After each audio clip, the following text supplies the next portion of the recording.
नमस्कार मित्रों, enjoy with Hindi साहित्य के यूट्यूब पोर्टल पर आप सभी का स्वागत है।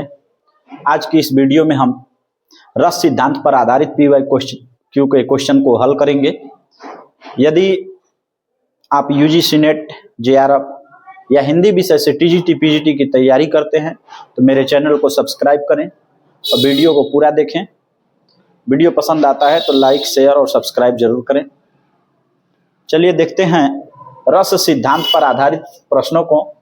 पहला प्रश्न है, रस निष्पत्ति का सूत्र किसने दिया था? रस निष्पत्ति का सूत्र किसने दिया था? ऑप्शन है भामह, दंडी, भरत मुनि, आचार्य शुक्ल। मित्रों, यदि आप सभी को इस प्रश्न का उत्तर पहले से पता होगा तो आप लोग जरूर कमेंट कीजिएगा। रस निष्पत्ति का सूत्र देने वाले, जैसा कि आप जानते हैं कि भामह अलंकारवादी आचार्य हैं, दंडी भी अलंकारवादी आचार्य हैं, और भरत मुनि जिन्हें नाट्य शास्त्र का प्रणेता माना जाता है, यही भरत मुनि ने ही रस निष्पत्ति का सूत्र दिया था। इनका जो सूत्र था, विभाव, अनुभाव, व्यभिचारी, संयोगाद्रि, रस निष्पत्ति, यानी विभाव, अनुभाव और व्यभिचारी के संयोग से रस की उत्पत्ति होती है, यह सिद्धांत और यह सूत्र जो है भरत मुनि ने दिया था। चलिए अगले प्रश्न पर हम चलते हैं। देखिए अगला प्रश्न है, रस निष्पत्ति के कितने अंग माने जाते हैं? रस निष्पत्ति के कितने अंग माने जाते हैं? ऑप्शन है 2, 3, 4, 5। तो रस निष्पत्ति के कितने अंग माने जाते हैं? आप सभी जानते हैं कि भरत मुनि ने ही रस निष्पत्ति के अंगों को बताया। जैसा कि पहले भी मैंने सूत्र बताया है कि विभाव, अनुभाव, व्यभिचारी, संयोगाद्रि, रस निष्पत्ति, यानी विभाव, अनुभाव और व्यभिचारी के संयोग से रस की निष्पत्ति होती है। इस तरह से रस के कितने अंग माने जाते हैं? तो 3, विभाव, अनुभाव और व्यभिचारी। ये भरत मुनि के द्वारा माना गया है। चलिए अगले प्रश्न पर चलते हैं। अगला प्रश्न है, रसों की संख्या 9 किसने मानी है?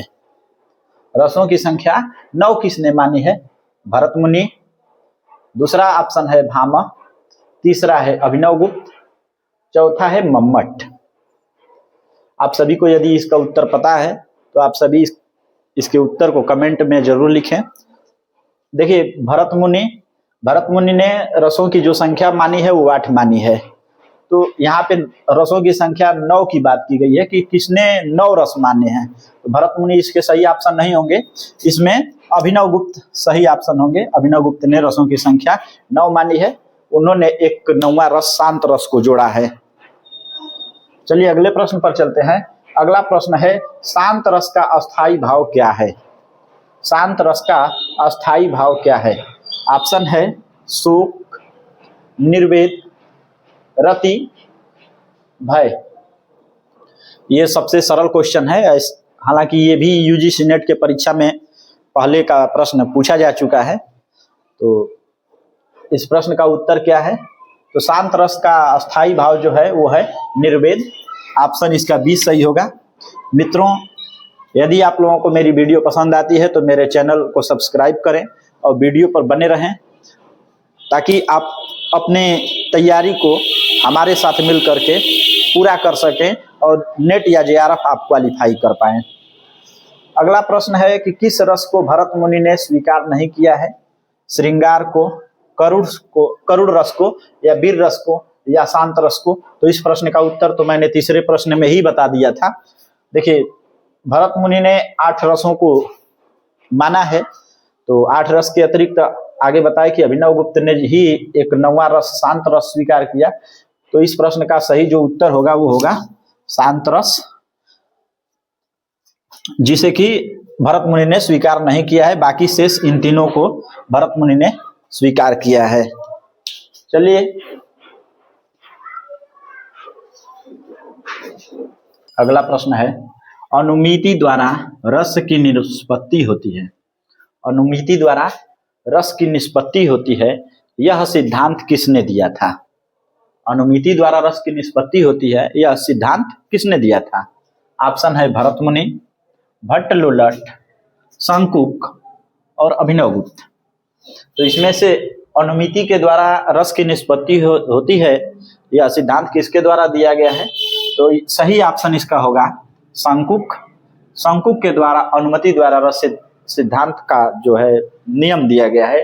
उन्होंने बताया कि अनुमति के द्वारा ही रस की निष्पत्ति होती है। चलिए अगले प्रश्न पर चलते हैं। अगला प्रश्न है अस्थाई भाव ही रस है।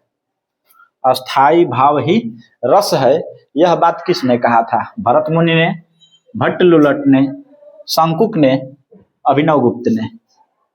तो क्या आप सभी को इसका उत्तर पता है? जो लोग नए नए अभी यूजीसी नेट की तैयारी करना शुरू किए होंगे या इस बार फॉर्म भरे होंगे, वो लोग तो भट्ट लुलट का नाम भी शायद सुने होंगे, लेकिन हाँ जो रेगुलर क्लास किए होंगे यूजीपीजी में तो समझिए कि वो लोग तो भट्ट लुलट और भरत मुनि को खूब अच्छे से पढ़े होंगे। तो इसका सही उत्तर क्या है कि अस्थाई भाव ही रस है। अस्थाई भाव ही रस है। यह बात किसने कहा था? तो भट्ट लुलट ने यह बात बोला था कि अस्थाई भाव ही क्या है? रस है। अगला प्रश्न है किसने रसों को अलौकिक आनंद कहा है? किसने रसों को अलौकिक आनंद कहा है? ऑप्शन है लुलट, भट्ट लुलट, शंकुक, भट्टनायक, अभिनव गुप्त। देखिए ये जो चारों नाम है ये रसवादी आचार्यों के नाम दिए गए हैं।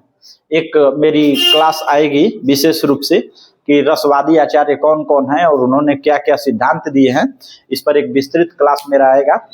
इसलिए यदि आप यूजीसी नेट हिंदी की तैयारी करते हैं, जेआरएफ की तैयारी करते हैं, तो आप मेरे चैनल को सब्सक्राइब करें, वीडियो पर बने रहें ताकि आप अपनी तैयारी को बेहतर कर सकें।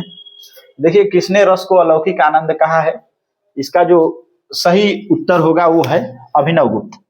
अभिनव गुप्त ने रस को लौकिक आनंद न कह करके अलौकिक आनंद कहा है। अलौकिक का क्या अर्थ होगा आप सभी को पता है? अलौकिक, अलौकिक का अर्थ यदि आपको पता है तो कमेंट में उत्तर दीजिएगा, और नहीं पता है तो अलौकिक का अर्थ अगली वीडियो में हम लाएंगे आप लोगों के लिए। तो इसलिए मेरे चैनल पर बने रहें। चलिए अगले प्रश्न पर चलते हैं। अभिनव गुप्त के अनुसार रस निष्पत्ति का मूल कारण क्या है?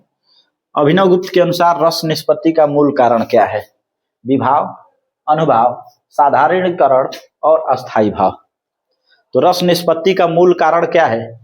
तो पिछले प्रश्नों में भी आप लोगों ने पढ़ा था कि भरत मुनि ने 3 अंग बताए रस के निष्पत्ति में कि विभाव, अनुभाव, व्यभिचारी संयोगाद्री रस निष्पत्ति।